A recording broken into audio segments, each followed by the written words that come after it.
Judith Lady Montefiore College, which is based in the United Kingdom, very historic one. It would operate for many years and then it would reopen at a later stage in time. We're going to explore a bit within regards to the history of it and some of the personalities of yesteryear and also of current year also. So the Judith Lady Montefiore College, also as Yeshivat Ohel Moshe Ve-Yehudit, it's originally a Jewish theological seminary founded in the year 1869 by Sir Moses Montefiore in the memory of his late wife, Lady Judith Montefiore, at Ramsgate in Kent. Now, originally, I think the college would end up closing in 1985, but would reopen in 2005, respectively, at that point in time. Now, I think the college initially took the form of a Beit Midrash, attended by elderly men of learning who studied the Talmud over there, and it was under the directorship originally of a Dr. Louis Lowe. The Spanish-Portuguese Jewish congregation in London assumed the administration of the college after Montefiore's death, respectively, it was. And yes, that's very interesting. And in 1885, the college languished after the death of Mr. Lau in 1888. Now, after there was another, I think, Spanish-Portuguese chief rabbi, Rabbi Moses Gasta, was appointed principal in the year 1890. I think he was also the Spanish-Portuguese chief rabbi of England. The college was reorganized into a modern rabbinical training college.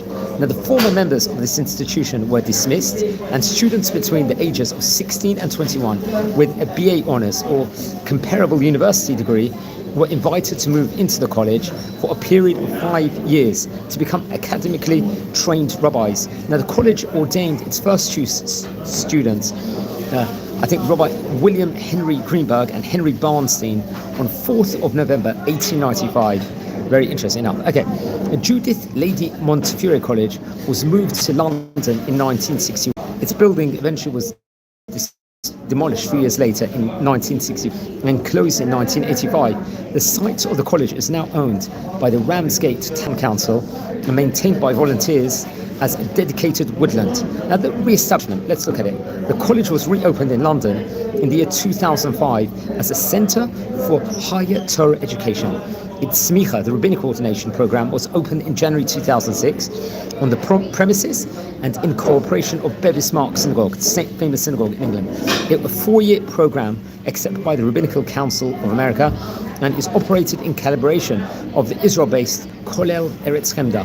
I think since November 2016, the Montefiore has offered a program for Dayanim, also rabbinical judges, also in collaboration of Eretz Chemda, respectively. Let's explore a bit with regards to Moses Montefiore, the startup. He lived between 24th of October 1784 till 28th of July 1885, so just over 100 years. He was a British financier, banker, an activist, philanthropist. He was sheriff of born to an Italian Sephardic Jewish family based in London. He achieved success. He donated huge sums of money to promote industry, business, economic development, education, and health among the Jewish community in Levant. He founded the Mishkanot Sha'anim in 1860. There was the first Jewish settlement outside the old city of Jerusalem. He was, I think he was a president of the Board of Deputies of British Jews, and his parents were Joseph Elias Montefiore and Rachel Mokata. He had famous relatives, Joshua Montefiore, I think a paternal uncle, Levi Barnett Cohen, who was a father-in-law, and Abraham Mokata, who was a maternal grandfather. He was the president of the Board of Deputies. He corresponded with Charles Henry Churchill, the British consul in Damascus in 1841 to 1842. His contributions are seen pivotal, let's say, in the development of Proto-Zionism. Queen Victoria's chaplain Norman MacLeod said of Montefiore, "No man living has done so much for the brethren in Palestine as Sir Moses Montefiore." I think there was an interview back in the year 1860. Palestine must belong to the Jews. That happened. He and his wife, I think, reported over traveled to Palestine after the region was, like, say, racked by an earthquake in 1836. The towns of Sfat and Tiberias were particularly damaged, with few survivors, let's say, surviving the disorder, the terror, and, let's say, diseases. Moses and Judith launched an ambitious program of relief in 1837. In 1854, his American friend Judah Toro also was a Sephardic Jew. He died after having bequeathed money to fund Jewish residential settlement in Palestine. So Montefiore was appointed executor of his will, and he used his funds for a variety of projects to encourage Jewish people to engage in productive labor. I think in 1855, he purchased an orchard on the outskirts of Jaffa that offered agricultural training to the Jewish people. 1860, Sir Moses, he built the first Jewish residential statement in Al Shos. This is outside the old walled city of Jerusalem, which is known as Mishkanot Sha'anim. This became the first, precursor of the new Yeshiva. Living outside the city walls was dangerous at the time due to lawlessness and bandits, and Montefiore offered financial inducement to encourage poor families to move there. Now Montefiore intended, Mishkanot Sha'anim to be a new type of self-sufficient sanitary settlement where both Sephardic Jews and Ashkenazic Jews could live together. Later on, I believe, Montefiore established adjacent neighborhoods which will become Jaffa Road and the Ohel Moshe neighborhood for Sephardic Jews, and the Maskirat Moshe neighborhood for Ashkenazi Jews, who distinctly had different traditions and languages at that point in time. He donated large sums of money to promote industry, education, health amongst the Jewish community in Palestine.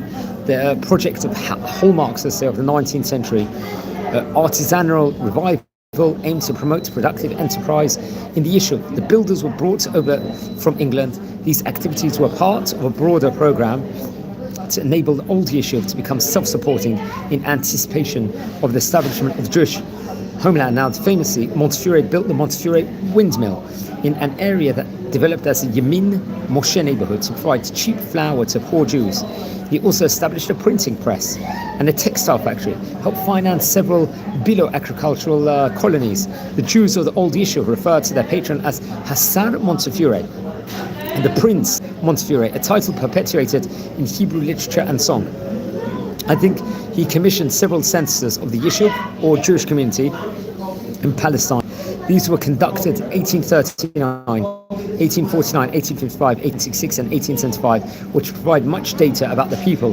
The censuses attempted to list every Jew individually, together with biographical and social information, so on and so forth. So he did huge amounts of work. He was a great philanthropist. Well, one of the things we're speaking about, because we are a series that's exploring the history of Sephardic rabbinic Jewry over the years, is this great rabbinic program and endowment, respectively, we're concentrating on, which has been operating, as we said before on the outset, for many years, obviously in the 1800s. I want to say a few words with regards to the college itself and the now and the present, and so on and so forth, with regards to the college of modern day. Okay, so it's interesting.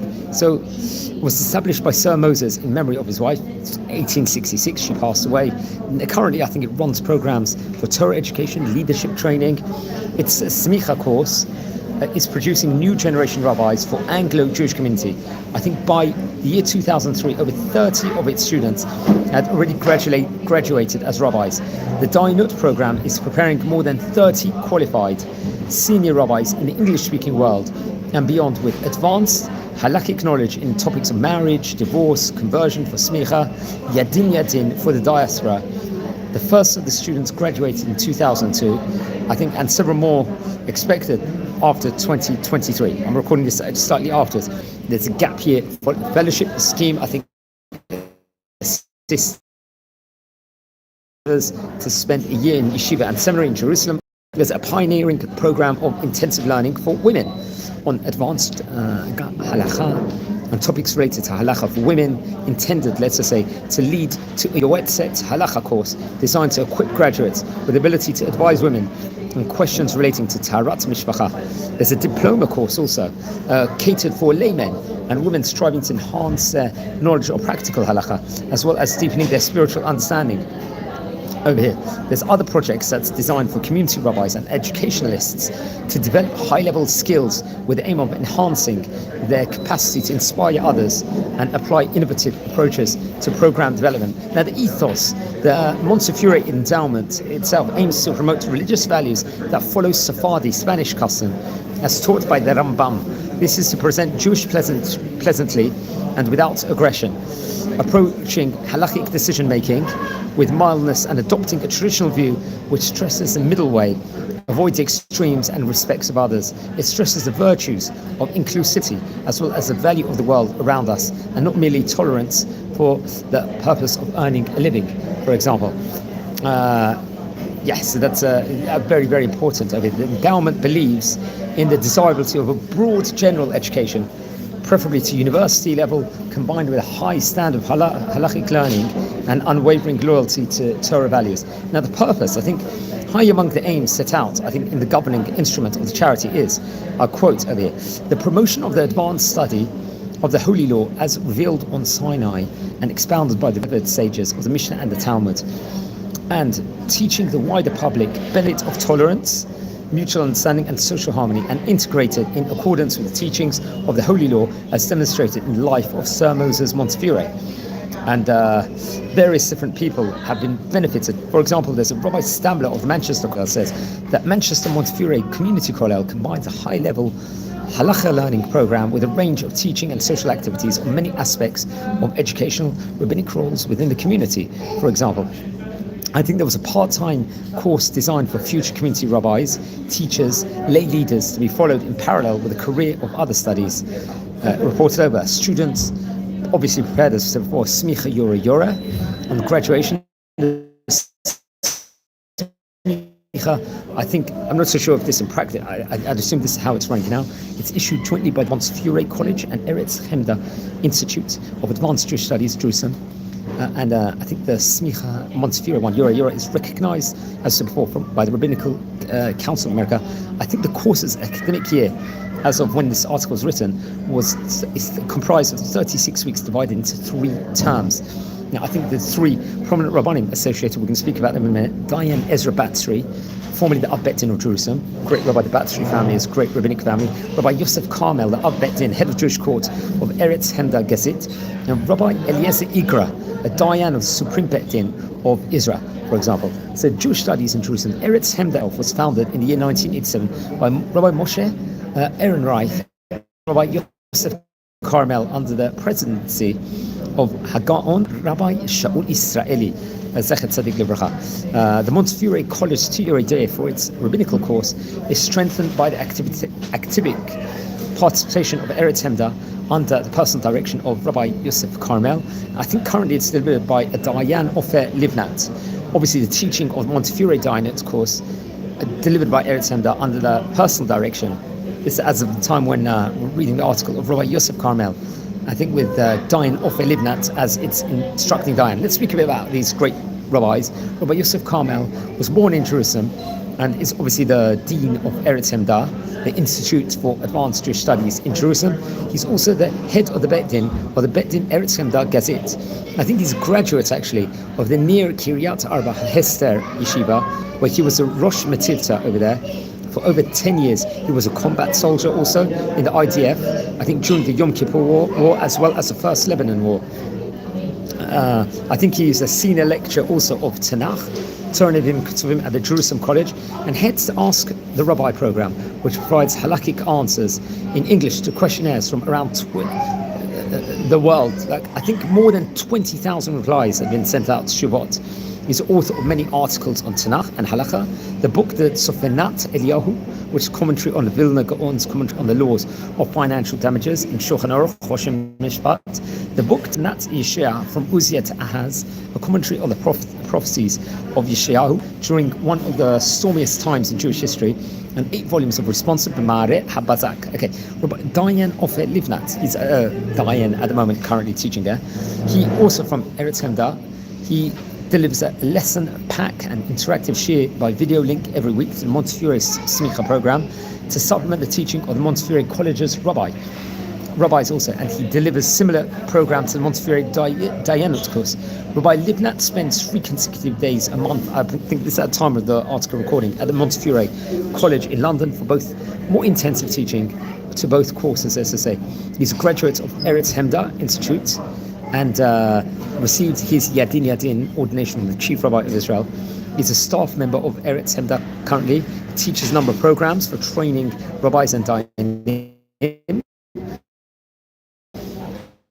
including programs in the Montefiore College, and a dynamic program for the community rabbis in Eastern Europe and North America, and the Manhigut Toranit program. He's also in charge of Eretz Hemda's response projects of the Ask the Rabbi and the Shut Mamare Habazak, as I said before, and serves as Dayan of Eretz Hemda Gazit Betin, respectively. Also, so much more prominent, very, very prominent rabbi. I think he learned in Hester Yeshiva Birkat Moshe in Ma'alei Adumim. He served in artillery unit, attaining a BD degree, and I think at the time of this, I don't know if maybe he's graduated, he was doing a PhD at University College of London also. And so more interesting, just a bit more about Judith Lady Montefiore. She passed away in 1862, and I think at first Sir Moses had intended to perpetuate her memory by building a theological college in Jerusalem with 10 houses for the students, who would be provided with a library granted and subsistence allowance. Afterwards, he changed his mind and decided to build the Judith Lady Montefiore on land adjoining his own country house and synagogue in Ramsgate. I think his wish was to promote the study of the Holy Law as a memorial of his sincere devotion to the law of God, and as a token of his love for his departed consort, Judith Lady Montefiore. I think originally they had 10 elderly retired scholars. I think it's reported over the elders of the Spanish and Portuguese Jewish congregation in London assumed the religious and temporal administration of the Judith Lady Montefiore College, I think 1885, after the passing of Sir Moses. It was found impractical to fulfill Sir Moses' detailed instructions because of their very demanding nature. For few scholars could be found to agree to live under this specific, structure.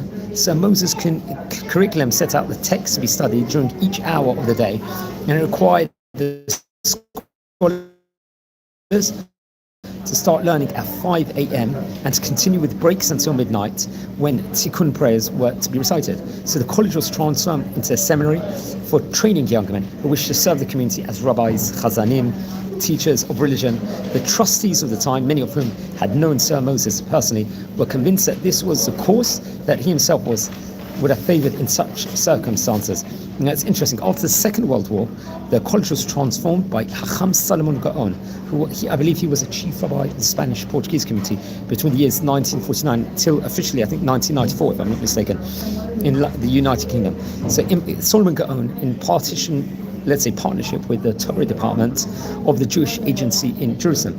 It was then revived as a training school for future teachers, with its main intake comprising young students from then, threatened Jewish communities in North Africa.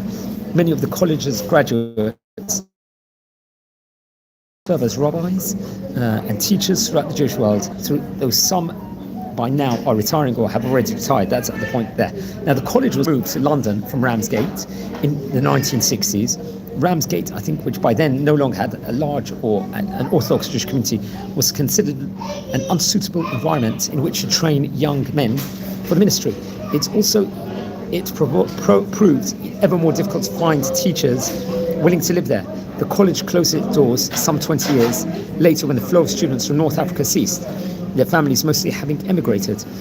By that time, the college was also heavily, I think, in more debt, but it was reopened in 2005 as a college to promote advanced Torah learning.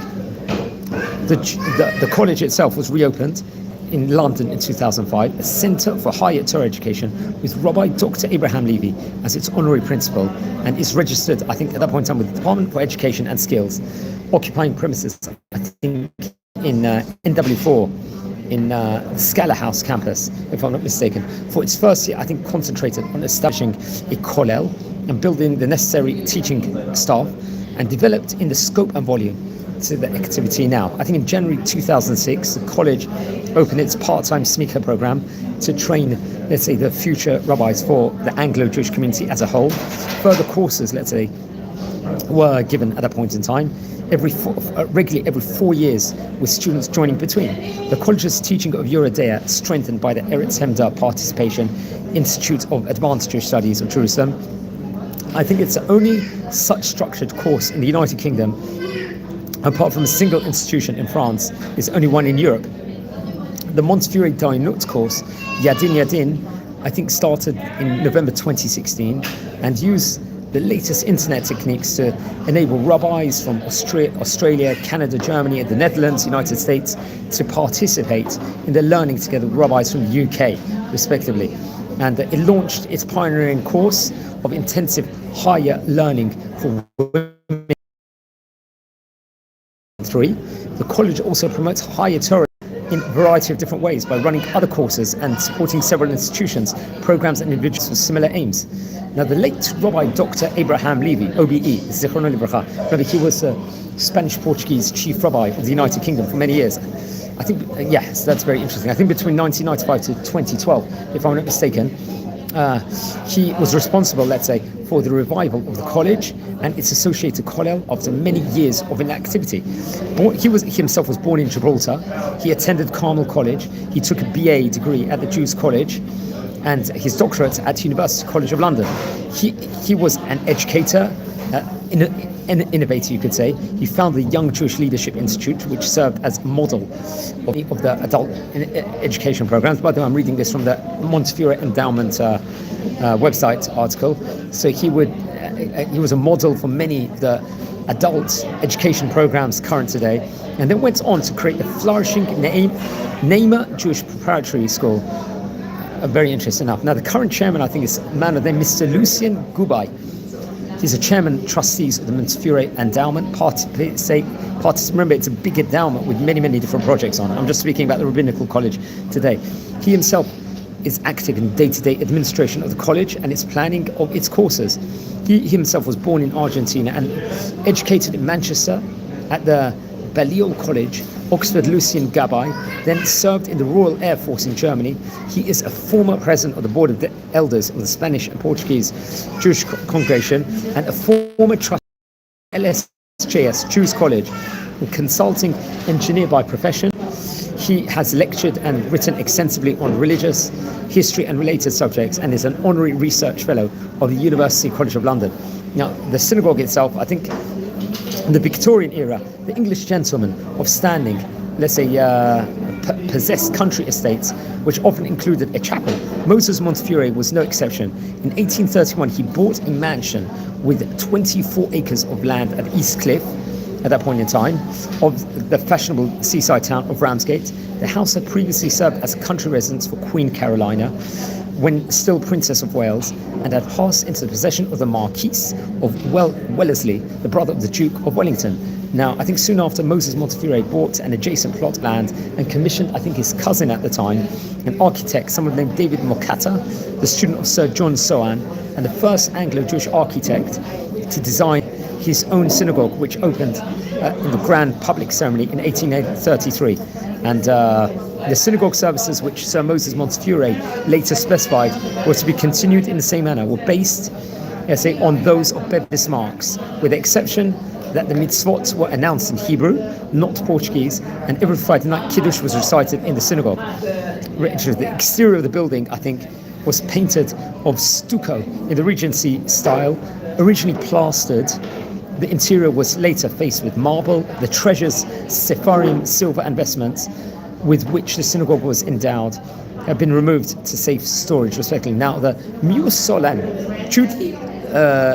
Judith Lady Montefiore died in 1862 at the age of 78 years old. Sir Moses buried her, as previously arranged, at a spot not more than 15 paces from the synagogue. A Muse Olam, based on the small domed structure on the road from Jerusalem to Bethlehem, and said to be, I think, Rachel's tomb, was erected over the grave. Sir Moses was eventually buried alongside her in accordance with his wishes. Simple granite slab, they say, cover both tombs. Both buildings are now listed grade number 2, and the synagogue has been designed by the Jewish Heritage UK as one of the top 10 synagogues of Britain. Very interesting enough. Now, the smicha, of course. Now, the endowment aims to create, obviously, the rabbinical leaders who follow Sephardic custom, as taught by the Rambam, as before, approaching halachic decision-making with mildness, adopting traditional view, which stresses the middle way and avoids extremes. It stresses the virtue of inclusivity as well as values of the world around us, and not merely tolerance of it for the purpose of earning a living. The endowment believes in the desirability of broad education, as said before, uncomprising standard of halakha and loyalty to Torah values. For several years after the college ceased to train for smicha, a reputable rabbinical diploma was not readily available by UK residents, except by attaining full-time study in Gateshead or moving to Israel or other places over there. So very interesting. Or potential rabbinical leaders of quality were lost at that point in time. For several years after Jews College ceased to train for smicha, a reputable rabbinical diploma was not readily attainable. So as I said before, potential rabbi leaders of quality, unfortunately at that point in time, was not as great. So it was to remedy that situation that the trustees of Montefiore Endowment took the lead in an attempt to create a new generation of homegrown Ashkenazim and Sephardim rabbis for future rabbinic roles, teachers, educated lay leaders, English trained for English-speaking communities. The Montefiore Smicha course obviously was reopened January 2006. It had a body of young, eager men learning part-time from the mainstream Orthodox rabbinate while continuing their careers or other studies. Students, both Ashkenazim, Sephardim, selected both for their solid Jewish learning and for their secular education on the principle that the study of university level is a necessary enrichment, let's just say, to Torah and to effective Torah leadership. Only candidates who have already reached a high standard in yeshiva and had a broad general education was accepted, let's say in general, to Yora, committed to the concept of the Torah in everyday world, not in an ivory tower. This is what the website says. They study halakha.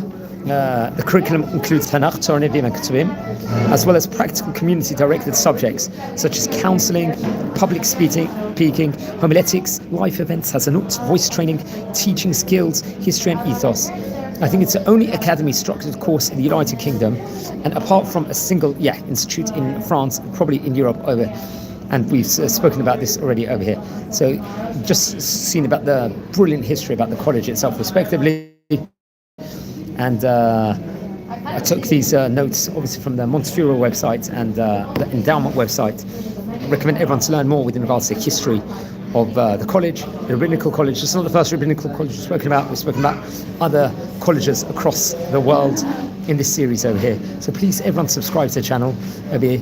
We've recorded about 1,200 biography videos with great rabbis of yesteryear also on this series, so I recommend everyone to look over that. We're nearing 7,500 subscribers to the channel, so please join the community. Wishing you well and a fantastic day, and take care. Have a great day, friends. Thank you for watching.